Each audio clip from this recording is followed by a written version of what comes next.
자, 15조도 중요합니다. 이건 32에 기출이 됐어요. 담보가등기를 마친 부동산에 대하여 강제 경매 등이 행하여진 경우에는 담보가등기 권리는 매각에 의하여 소멸한다. 이 지문 자체를 그대로 외워주십시오. 강제 경매들이 행하진 경우에는 담보가등기 권리는 그 부동산의 매각에 의하여 소멸한다. 이게 사실은 14조 연관에 대해서는 또 논란의 여지가 있습니다. 논란의 여지가 있습니다. 이 얘기에 반대로 하게 되면 본등기 청구를 할 수 있는 경우에는 이후에 경매 신청이 있다 하더라도 담보가등기 권리자는 언제든지 본등기를 할 수 있어요. 설사 제3자에게 매각되더라도 자기가 경매 신청 전에 이미 청산기간 경과했고 청산금이 있어서 지급한 사실이 증명하거나 아니면 청산금이 없어서 청산기간이 경과된 사실을 증명만 하게 되면, 그런데 이 표현에 보게 되면 그거 구분 없이 매각이 이루어지면 소멸한다고 하는데, 이걸 종합적으로 해석하게 되면 실무에서는 논란의 여지가 있습니다. 그걸 하려면 또 어렵습니다. 근데 출제는 거기까지 안 나오고 이 자체를 그냥 지문 자체를 갖고 얘기를 합니다. 그래서 경제행위증여는 담보가등기는 그 부동산의 매각에 소멸한다. 이게 어떤 거랑 같이 비슷하냐면 저당권이에요. 저당권은 순위 따지지 않고 무조건 소멸하지 않습니까? 민사집행법에 따르면. 그러한 관념을 반영하는 겁니다. 자,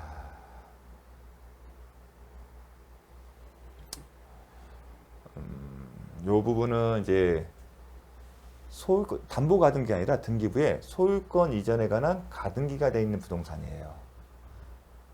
근데 그러니까 담보가등기 써 있으면 문제가 크게 고민이 없어요. 그런데 소유권 이전 등기 청구권의 가등기예요. 그러면 근데 우리가 앞 시간에 이 가등기가 담보가등기지 여부는 어떻게 판단하죠? 형식상 판단하는 게 아니라 등기부에 기재된 표시, 즉 형식적으로 판단하는 게 아니라 실질과 의사표시에 따라 결정되는 거잖아요. 그래서 비록 그리고 현실에서는 소유권 이전 등기 청구권은 담보 목적이지만 담보가등기를 쓰지 않고 소유권 이전 등기 청구권 가등기를 쓰는 경우도 있어요. 그러한 현실을 반영해서 이런 실무가 있어요. 16조는 법에 이렇게 써 있어요. 소유권 이전에 관한 가등기가 되어 있는 부동산에 대한 경매 등의 개시 결정이 있는 경우 법원은 그 가등기 권리자에 대하여 그 가등기가 담보가등기일 때에는 그 내용 및 채권의 전부 원인 및 수익을, 담보가등기가 아닌 경우는 그 내용을 법원에 신고할 것을 상당한 기간을 제거하여 최고하고 밝히라는 거예요. 그런 다음에 압류등기 전에 경매 담보가등기 권리가 매각에 의해 소멸하는 때에는 제1항의 압류등기 전에 경유된 담보등기 권리가 매각에 의해서 소멸될 때에는, 소멸된 운명에 있을 때에는 채권 신고를 한 경우에 하나여 매각대금 또는 변제금의 교부를 받을 수 있다. 그러니까 하나의 페널티를 주는 겁니까? 가등기 권리자에게 어떤 의무를 부려. 너 이거 안 하면 불이익을 줄 거야 함으로써 가등기 권리자가 신고를 할 수 있도록 유도함으로써 가등기의 성격이 무엇인지를 명확하게 밝힐 수 있는 제도를 둔 겁니다. 그렇게 함으로써 경매 절차의 안정을 비한 거예요. 그런 의미가 있습니다. 아직 출제된 바는 없습니다. 이런 의미가 있다는 것을 참고 삼아서 아시면 좋겠습니다. 이것을 하고요. 그 다음 바로 양도담보로 넘어가겠습니다. 자, 양도담보는 뭐냐면 똑같아요. 가담법과 차이점이 됩니다. 우리는 기출문제는 다 가담법이 적용되는 경우입니다. 양도담보에는 가등기 담보법이 적용되는 경우와 적용되지 않는 경우로 구분됩니다. 그런데 우리가 공부할 것은 가등기 담보법이 적용되는 겁니다. 그러면 가등기 담보법이 적용되면 어떻게 되냐? 일단 차용금이 합니다. 똑같습니다. 가담법 어땠었죠? 적용비? 돈을 빌려주는 거. 빌려주고 돌려받는 금전 소비대차. 그게 차용금이죠. 그리고 또 뭐였으면 예약 당시. 가등기 예약, 담보가등기를 설정할 때는 바로 예약 당시거든요. 왜냐면 등기 원인이 대부분 매매 예약이나 대물변제 예약이기 때문에, 그러니까 예약 당시의 시가와 채무액과 그리고 이자율 합산액과 비교해서 초과하는 경우, 그 시가가 채무를 초과하는 경우에만 적용되는 거죠. 마찬가지로 양도담보의 경우도 차용금이고 부동산 가액이 차용 원리금, 즉 원금과 이자를 합산한 금액보다 더 했을 때만 적용된다는 겁니다. 그러면 실익입니다. 가담법이 적용된다는 얘기는 청산 절차를 거쳐야만이 종국적으로 완전하게 소유권을 취득하는 겁니다. 왜 그런 표현이 나오냐면 양도담보와 담보가등기의 차이점은 뭡니까? 양도담보는 이미 소유권을 넘겨주는 거예요. 담보가등기는 아직 소유권을 안 하고 단지 가등기만 한 상태지 않습니까? 따라서 담보가등기의 청산 절차는 청산 절차를 마치면 채무자를 상대로 본등기 청구하는 절차가 남죠. 하지만 양도담보는 이미 기속이 돼 있잖아요. 등기부상 이미 소유자가 채권자 이름으로 돼 있다는 겁니다. 다만 목적물을 누가 갖고 있냐? 채무자가 갖고 있습니다. 양도담보의 특징은 소유권은 넘겨주지만 채권이 넘겨주지만 누가 사용하고 있다? 목적물의 사용 수익은 채무자한테 있다. 그게 저당권 아닙니까? 저당권의 시기 교환 가치만 파악한다는 게 뭐냐면 저당권자는 목적물을 점유하지 않고 소유자가 계속 갖고 있으면서 사용 수익하고 있지 않습니까? 양도담보의 특징도 그거예요. 그래서 가담법이 적용되는 건 청산 절차에 거치면 비로소 전국적으로 소유권을 취득한다는 겁니다. 그런 용어 개념이 나오는 겁니다. 자, 한번 다시 보겠습니다. 양도담보는 채권담보 목적으로 채무자 또는 제3자로부터 물건 기타 재산권을 채권자에게 이전하고, 자, 여기까지 똑같죠. 아까 가등기 담보권 설정자도 채무자뿐만 아니라 채무자 이외 제3자도 가능하지 않습니까? 물상 보증이 물건 기타 재산권을 채권자에게 이전했다는 게 포인트입니다. 가등기 담보는 향후에 변제기 도래 이후에 채무를 돈을 갚지 못하게 되면 소유권을 넘겨받을 목적이지만 이미 이전을 했습니다. 이전하고 조건이 있죠. 채무가 이행이 되면 이제 변제기가 정했겠죠. 변제기에 도래해서 돈을 갚으면 그 목적물의 소유권을 누구한테? 채무자에게 반환해주고. 그 방법은 뭐예요? 대부분의 목적물은 누가 갖고 있다고 했죠? 채무자가 갖고 있으니까 요 의미는 소유권 이전 등기를 말소해주고, 그 의미예요. 실질적으로는. 왜냐하면 양도담보의 특징은 목적물을 저당권과 똑같처럼 목적물을 채무자가 갖고 있고 사용 수익하게 만드는 겁니다. 저당권을 똑같이 생각하시면 됩니다. 비록 소유권이 넘어갔지만 그의 효력은 저당권과 비슷하다. 그렇게 설명하는 이유는 목적물의 사용 수익은 채무자에게 있다. 그렇게 설명하는 이유가 있습니다. 채무 불이행에 있는 경우에는 목적물로부터 채권의 우선적인 맞족을 얻는 담보 방법이다. 이게 뭐냐면 청산 절차를 거쳐서 그 목적물 소유권을 갖겠다는 겁니다. 이게 양도담보입니다. 근데 이 개념 안에는 사실은 가담법이 적용되는 거 적용되지 않는 경우를 다 포함시키는 개념입니다. 그래서 제가 따롭게 설명을 드리는 겁니다. 우리의 출제는 어떠나 가담법이 적용되는 경우만 출제됩니다. 왜냐면 양도담보 그 자체는 시험 범위가 아니에요. 근데 가담법은 이제 양도담보편이 보게 되면 교과서에 한번 보게 되면 저당편 뒤편에 있어요. 근데 우리는 양도담보 시험 범위가 아니에요. 근데 가담법은 시험 범위예요. 근데 가등기 담보법에 양도담보가 들어가요. 그러면 가등기 담보법이 적용되는 양도담보에 대해서만 공부하면 되는 겁니다. 제가 그렇게 설명한 이유는 적용되지 않는 경우와 법리가 많이 달라요. 거기까지 시험도 출제가 안 되기 때문에 굳이 거기까지 공부하실 필요는 없습니다. 그러니까 계속 양도담보는 뭐다? 가담법이 적용되는 경우. 가담법이 적용되는 언제다? 차용금이고, 그 피담보 채무는 차용금이고, 그 다음에 시가가 차용금을 넘어서 한다. 초과해야 한다. 그걸 계속 강조를 했습니다. 자, 다음 볼 게 뭐가 있냐면요. 양도담보권에 대해서 좀 살펴보는데요. 이제 개념이 있는데 양도담보가 설명하려면 부동산에 대해서 동산에도 양도담보가 있습니다. 그래서 양도담보는 사실은 동산 양도담보도 중요한데 저희는 양도담보가 시험 범위 아니기 때문에 공부를 안 해요. 그럼 부동산 양도담보예요. 그러면 양도담보가 살려면 권리 이전이 목표죠. 권리를 이전하는 거잖아요. 채권자가 이전하는 거. 만약에 부동산이라면 소유권을 넘겨줘야만이 채권자 명의로 소유권이 등기가 돼야만이 그때 가서 양도담보되는 거지 그 이전에는 양도담보가 아니라는 겁니다. 그 점을 어떻게 설명하냐면 권리 이전에 등기가 필요하면 소유권 이전 등기를 격려함으로써 양도담보권이 발생한다. 양도담보권이 발생하는데 부동산 양도권의 경우에는 소유권 이전 등기까지 해야만이 그때서야 비로소 양도담보권이다. 그런 개념인 겁니다. 다음 물상대인. 이제 가담법이 적용되는 경우입니다. 자, 양도담보를 하려면 소유권이 부동산 소유권이 이전되어야 돼요. 이전되어지만 아직 확정이 안 된 경우가 있습니다. 만약에 가담법이 적용되면 뭘 해야죠? 청산 절차를 거쳐야 돼요. 청산 절차를 거쳐야 돼요.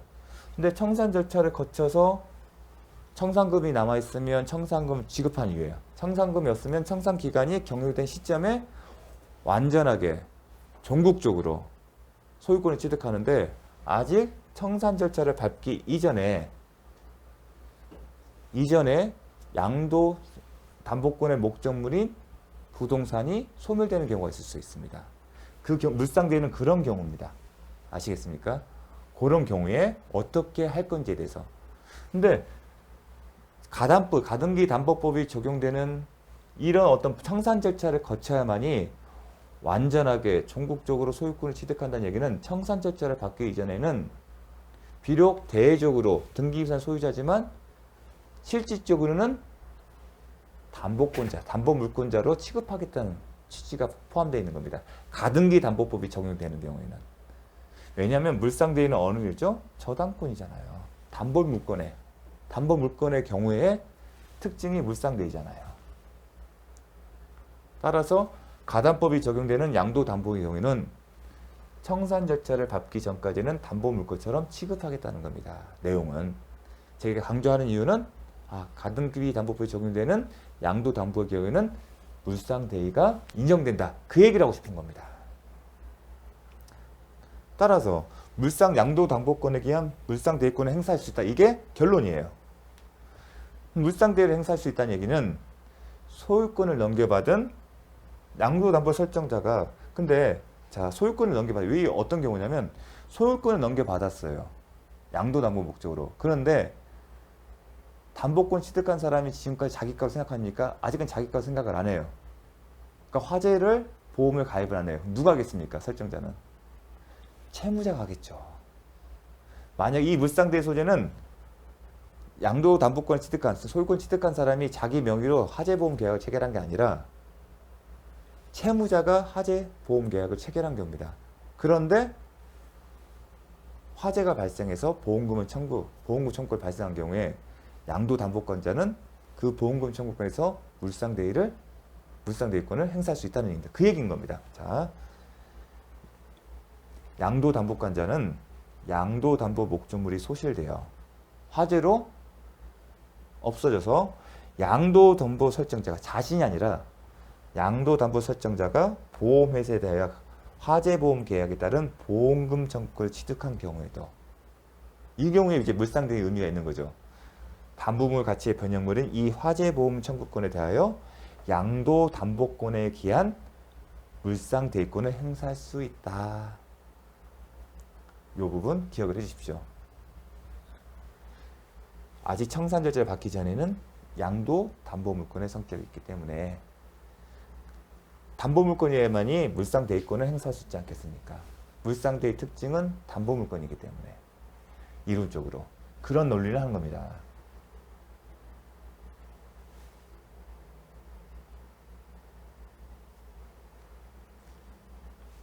자, 담보물의 교환가치를 취득하는 것을 목적으로 하는 양도담보권의 성격. 왜 이 성격이 이렇게 되냐면 외형상 소유권이 이전되기 때문에 이런 표현이 나오는 거예요.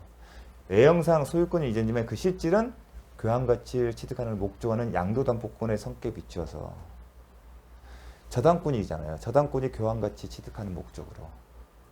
이러한 성격 때문에 사용수익은 누가 한다? 보통의 경우는 양도담보 설정자에 있는 겁니다. 자, 그런 성격이 있어서 개념 때문에 중요한 포인트입니다. 자, 갑은 양도담보권자는 지문이 이렇게 나왔습니다. X 건물의 화재로 을 양도담보권 설정자가 취득한 화재보험금 청구권에 대하여 물상대리권을 행사할 수 없다. 틀린 질문 나왔습니다. 이 경우는 가담법이 적용되는 양도담보였습니다. 사례형이었는데 가담법이 적용된다는 사례였습니다. 가등기담보법이. 지금 하는 것들은 다 가등기담보법이 적용되는 겁니다.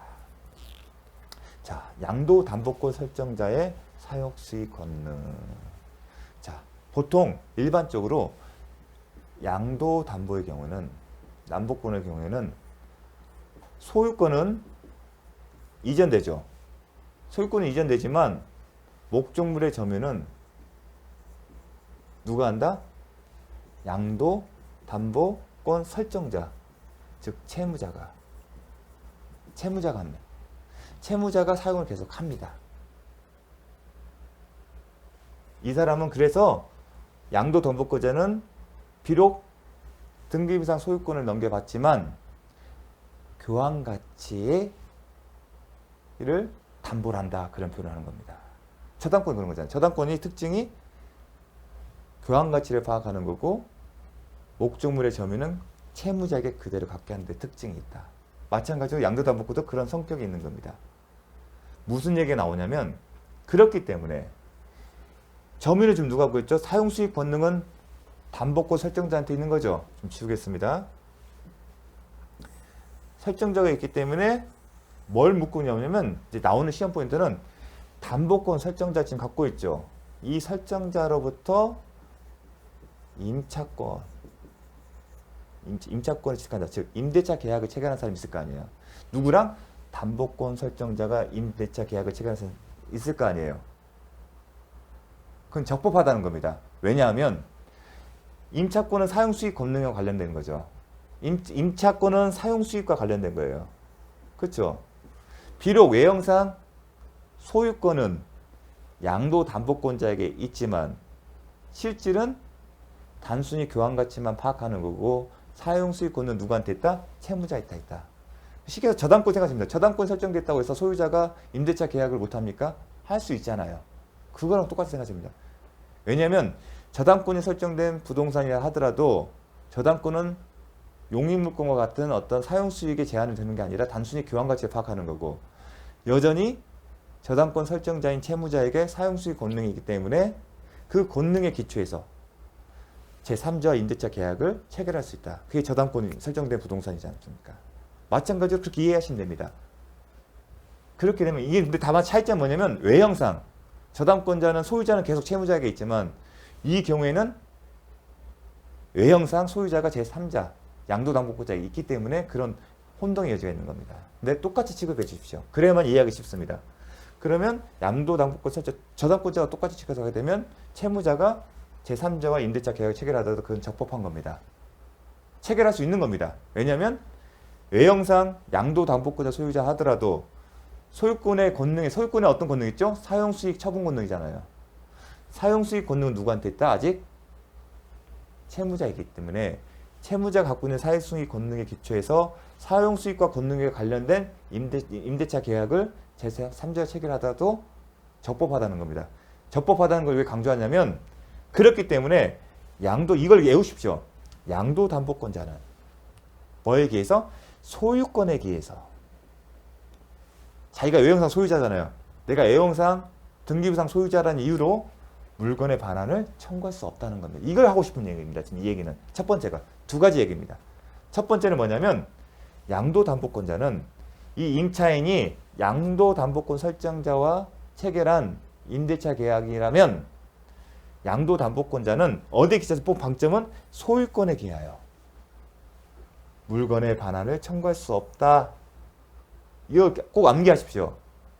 근데 이게 비교할 게 뭐냐면 다만 양도담보권자는 뭐에 기해서? 담보권 실행에 의해서 실행으로 앞에는 뭐죠? 소유권에 기하여고요. 소유권에 기하여는 없다고 뭐에 기한다? 담보권 실행에 의해서 제3자에 대해 목적 부동산의 인도를 청구할 수는 있다. 이 개념을 반드시 기억하십시오. 양도담보권자는 자신의 소유권에 기하여 물건의 반환을 청구할 수 없다. 반면에 양도담보권자는 담보권 실행으로 제3자에 대하여 목적 부동산 인도를 청구할 수 있다. 왜냐하면 가담법이 있잖아요. 청산 절차를 거치면 청산금이 있으면 청산기간이 도가 후 청산금을 지급하게 되면 가등기 담보권자는 채권자는 채무자 상대로 소유권 이전 등기 청구와 목적물 인도 청구권을 행사할 수 있다. 얘기를 했습니다. 자, 양도담보권 같은 경우는 특징이 뭐라고 했어요? 소유권의 등기는 해주지만 목적물의 점유권 누구한테 있다? 점유는 양도담보권 설정자 갖고 있지 않습니까? 따라서 담보권 실행, 가담법이 적용돼서 변제기가 도가 됐음에도 불구하고 채무를 이행하지 않으면 청산 절차를 밟고 청산금이 있으면 청산기간 도가 후 양도담보권자가 설정자에게 지급하게 되면 확정적으로 소유권을 취득합니다. 거기에 대해서 남은 게 뭐가 있어요? 이제 목적물에 반환 청구를 못 하잖아요. 목적물 지금 갖고 있잖아요. 양도담보권자 있잖아요. 그러니까 양도담보권자 입장에서는 담보권 실행의 일환으로 청산을 자체를 거쳤기 때문에 완전히 소유권 취득했기 때문에 그때 가서 비로소 점유자인 임차인에게 할 수가 있겠죠. 반환을 청구할 수 있다는 겁니다. 그 얘기를 하고 싶은 겁니다. 그 얘기입니다. 그래서 구별해서 꼭 기억을 해주십시오. 소유권에 기해서는 없다. 다만 담보권 실행에 의해서는 인도를 구할 수 있다. 그걸 설명합니다. 또 하나 소유자임을 그 권리 행사 근거가 소유자임을 근거로 했을 때는 할 수 없는 거고 뭐다? 담보권 실행을 이 얘기입니다.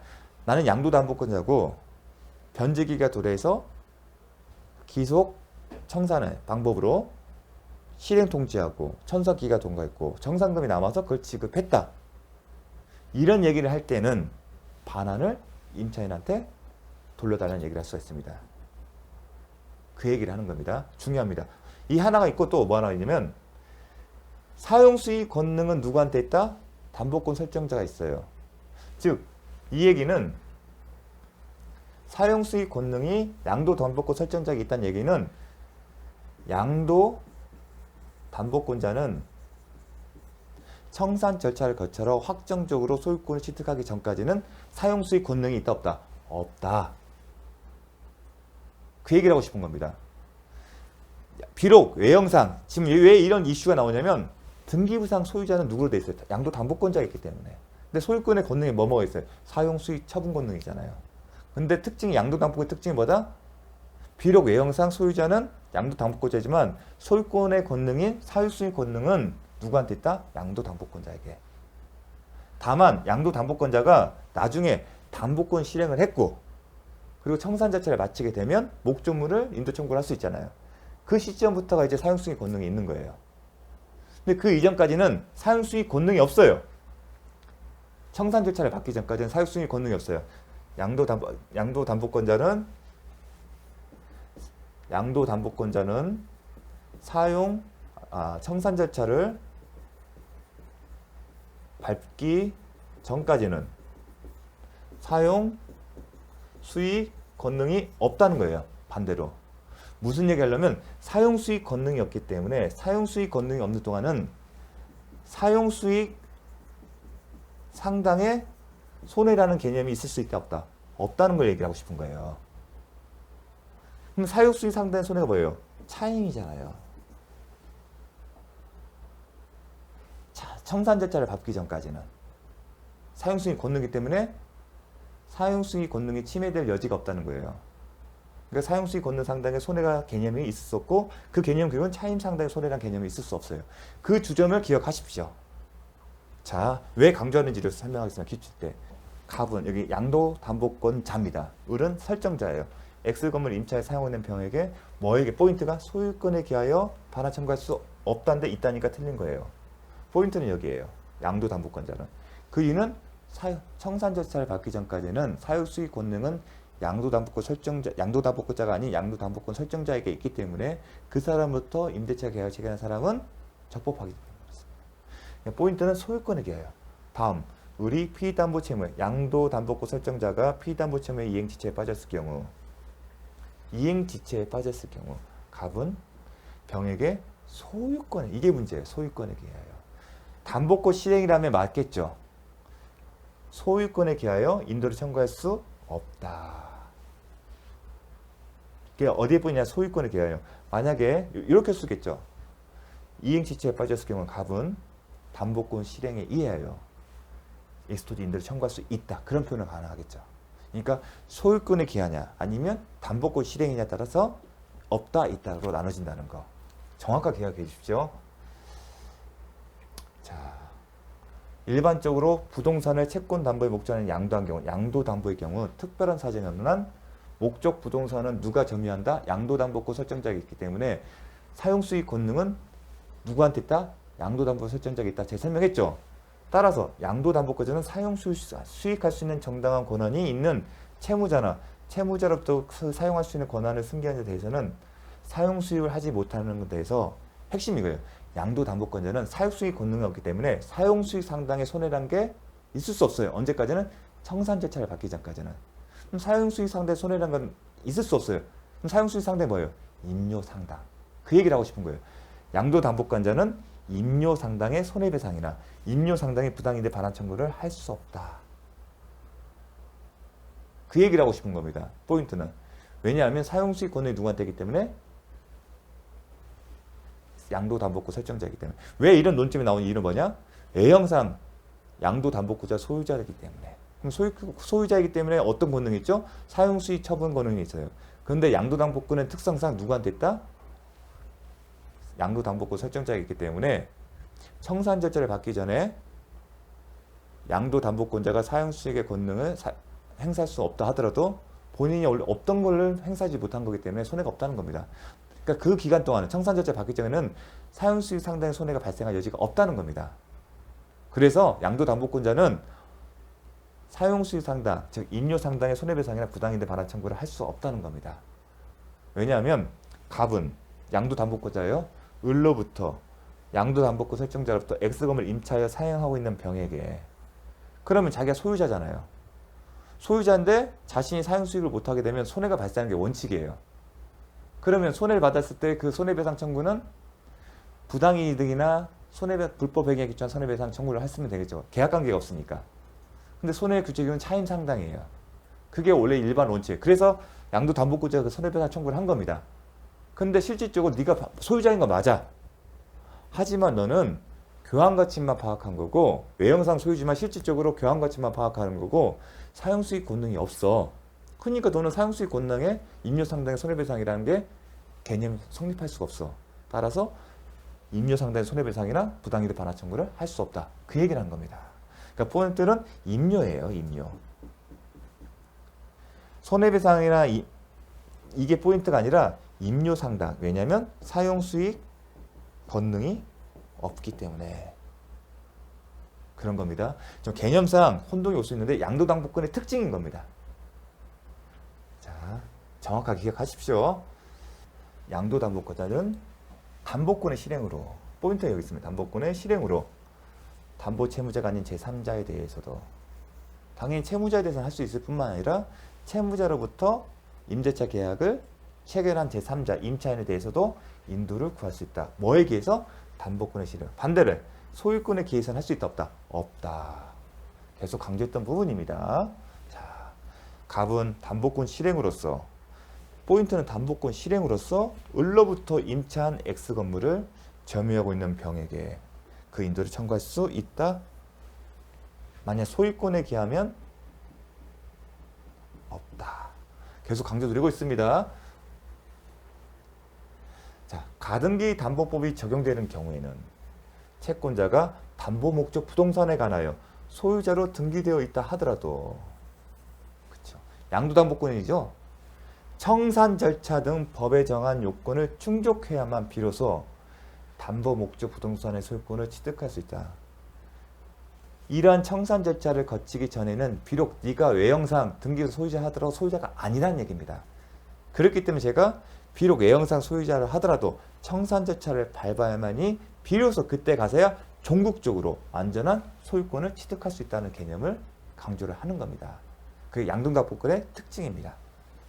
자, 다음 양도담보권자가 처분한 경우, 이제 청산 절차를 밟고 다 처분하면 상관이 없겠죠. 근데 청산 절차를 받기 전에 처분한 경우도 있을 수 있는데, 왜 이 제목은 이렇지만 특징은 뭐예요? 가담법 제11조를 보기한 겁니다. 이 11조 내용이 중요하다고 이미 강조했습니다. 복습할까요? 채무자 언제까지? 청산금 채권을 변제받을 때까지. 이게 중요하다고 했죠. 포인트 하나. 언제? 청산기간이 네, 뭐 그런 표현이 아니라 청산금 채권을 변제받을 때까지입니다. 변제받을 때까지 그 채무에 만약에 이자가 있으면 이자, 손해금도 포함되겠죠. 채권자에게 지급하고 채권 담보의 목적으로 소유권 이전 등기 말소를 청구할 수 있다. 언제까지? 변제받을 때 법문에. 다만 그 채무의 변제가 지나면 몇 년이요? 10년이 지나거나 아니면 선의의 제3자가 소유권을 취득한 경우. 자, 선의의 제3자 아직 청산금 채권을 변제받기 전에 양도담보권자를 처분하는 경우, 그 경우에는 그 제3자가 선의인 경우에는 말소를 청구할 수 못한다. 그 얘기를 하고 싶은 겁니다. 이 제목까지 덧붙이면 이해되시겠죠? 자, 원래는 청산금 채권 변제받을 때까지 채무 원리금 갚고서 말소 청구를 할 수 있잖아요. 다시 돌려받을 수 있는데 돌려받기 전에 제3자에게 처분했어요. 아니 제3자가 악이라면 그 악의자의 제3자 상태를 써서 소유권 이전 등기 말소 청구를 할 수가 있어요. 왜냐하면 본래의 양도담보권자에게 소유권 이전 등기 말소 청구를 할 수가 있기 때문에. 그러면 말소가 된다는 얘기는 그 사람은 더 이상 처분권자가 아니에요. 그럼 처분권자 없는 처분권이 없는 사람부터 등기를 받았다는 얘기는 그 사람도 등기 효력이 없다는 얘기예요. 그럼 따라서 말소 청구를 할 수가 있는데 선의인 경우는 그렇게 하지 못한다는 거 설명드렸습니다.